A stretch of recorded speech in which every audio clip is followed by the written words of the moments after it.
ഇത് മനോഹരമായ ഒരു പ്രദേശമാണ്. കുന്നിൻ്റെ മുകളിലാണ് ഇത്. പിന്നെ പൈനാപ്പിൾ, കൈതച്ചക്ക എന്ന് പറയും ഈ പ്രദേശത്തൊക്കെ. അതിൻ്റെ കൃഷിയാണ്.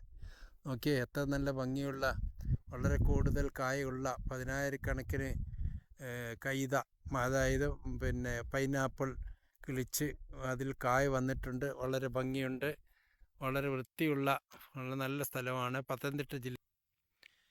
പൈനാപ്പിൾ കൃഷിയുടെ തൊട്ടടുത്തുള്ള ഒരു സ്ഥലമാണിത്. ഇവിടെ റബ്ബർ കൃഷിയാണ്, റബ്ബർ തോട്ടം. റബ്ബർ ടാപ്പ് ചെയ്തിരിക്കുന്നു. അതിലെ പാല്, റബ്ബർ പാല്, ഇതാണ് റബ്ബർ പാല്. അത് കട്ടി പിടിച്ച് നിൽക്കുന്നു ചിരട്ടയിൽ. മഴയുള്ള സീസണാണ്, എങ്കിലും റബ്ബർ കൃഷിയുമുണ്ട്. അത് ടാപ്പിങ് ചെയ്യുന്ന പരുവമായി.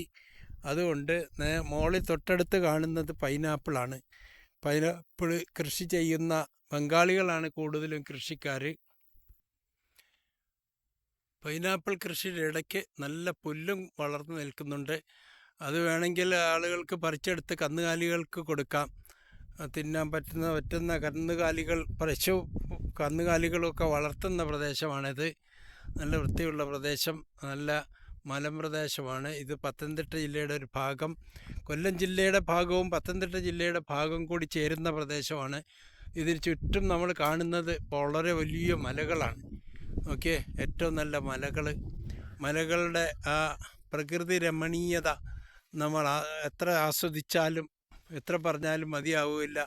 അത്രത്തോളം നല്ല ഭംഗിയുള്ള പ്രദേശമാണിത്.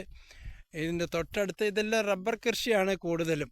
ഇതിൻ്റെ വിളയായി കൈത, അതായത് പൈനാപ്പിൾ കൃഷി ചെയ്യുന്നു എന്ന് മാത്രം. ഇവിടെ റബ്ബറാണ് കൃഷി ചെയ്തിരിക്കുന്ന ഈ തോട്ടം. അത് ടാപ്പ് ചെയ്യാൻ തുടങ്ങിയിട്ടിരിക്കുന്നു. RRI 105ൽപ്പെട്ട റബ്ബറാണ് ഇവിടെ വെച്ചിരിക്കുന്നത്. നമ്മുടെ കേരള ഗവൺമെൻറ്റിൻ്റെ കീഴിൽ അണ്ടറിലുള്ള പിന്നെ റബ്ബർ ബോർഡിൻ്റെ തൈകളാണ് വെച്ചിരിക്കുന്നത്. അതിപ്പോൾ 7 വർഷം കഴിഞ്ഞാൽ ഇത് ടാപ്പ് ചെയ്യാം. ഇപ്പോൾ ടാപ്പ് ചെയ്യാൻ തുടങ്ങിയിരിക്കുന്നു. ഈ കാണുന്നത് ഇപ്പോൾ ചെറിയ മരങ്ങളാണ്, ചെറിയ 2 വർഷം 3 വർഷം അടുപ്പിച്ചായിട്ടുള്ളൂ ഇത് വെച്ചിട്ട്. ഇത് ഇനി വളർന്ന് വളമൊക്കെ ഇട്ട് കൊടുത്ത് കാടൊക്കെ എടുത്ത് നല്ല വളർത്തി വലുതാക്കിയ ഒരു 7 വർഷം കൊണ്ട് കൃഷി ചെയ്യാം. ഇതിൻ്റെ തൊട്ടടുത്ത് തന്നെയാണ് ഈ പൈനാപ്പിളും ഉള്ളത്.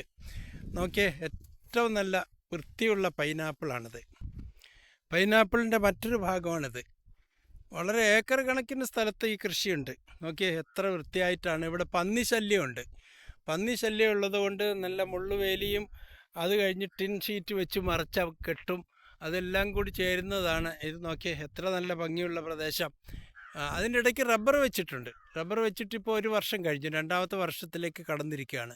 നോക്കിക്കോ, എത്ര കൂടുതൽ റബ്ബർ. ഒരു 5-10 ഏക്കറിൽ ഈ കൃഷിയുണ്ട്. പൈനാപ്പിളും ഉണ്ട്, ഇടയ്ക്ക് റബ്ബറും ഉണ്ട്. ഇത് പൈനാപ്പിൾ കൃഷിയുടെ മറ്റൊരു ഭാഗമാണ്. ഇപ്പം ഞാൻ ഈ തോട്ടത്തിലേക്ക് പൈനാപ്പിൾ കൃഷി ചെയ്യുന്ന തോട്ടത്തിലേക്ക് കടന്നിരിക്കുകയാണ്. ചെറിയൊരു ഗേറ്റുണ്ട്, അതിലേക്കൂടെ അതിൻ്റെ ഉള്ളിലേക്ക് ഞാൻ ഇപ്പോൾ കടന്നു. നോക്കിക്കോ, താഴോട്ടുണ്ടിത്. നിരപ്പുള്ള പ്രദേശമൊക്കെ കഴിഞ്ഞ് ഇനിയിപ്പോൾ ഇത് താഴോട്ടുള്ള പ്രദേശമാണ്. പൈനാപ്പിൾ ധാരാളം കൃഷി ചെയ്യുന്നതാണ്.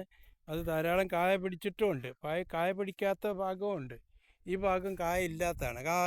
കായ പറിച്ചെടുത്തിരിക്കുന്നു, പൈനാപ്പിൾ പറിച്ചെടുത്തിരിക്കുന്നു ഇവിടെ നിന്നും. അങ്ങനത്തെ ഒരു പ്രദേശമാണ്. ഒരുവിധം വളർന്നു നിൽക്കുന്ന റബ്ബർ തൈ ഈ പൈനാപ്പിളിൻ്റെ ഇടയ്ക്ക് കൃഷിയാണ്. ഇടയ്ക്ക് പൈനാപ്പിൾ ഒരു 3-4 വർഷം, റബ്ബർ വെച്ച് കഴിഞ്ഞാൽ ഒരു 3-4 വർഷം പൈനാപ്പിൾ കൃഷി ചെയ്യും. അത് കഴിഞ്ഞാൽ റബ്ബർ വലുതാവും. റബ്ബർ വലുതായി കഴിഞ്ഞാൽ ചോല വന്നു കഴിഞ്ഞാൽ പിന്നെ കൃഷി നടക്കില്ല.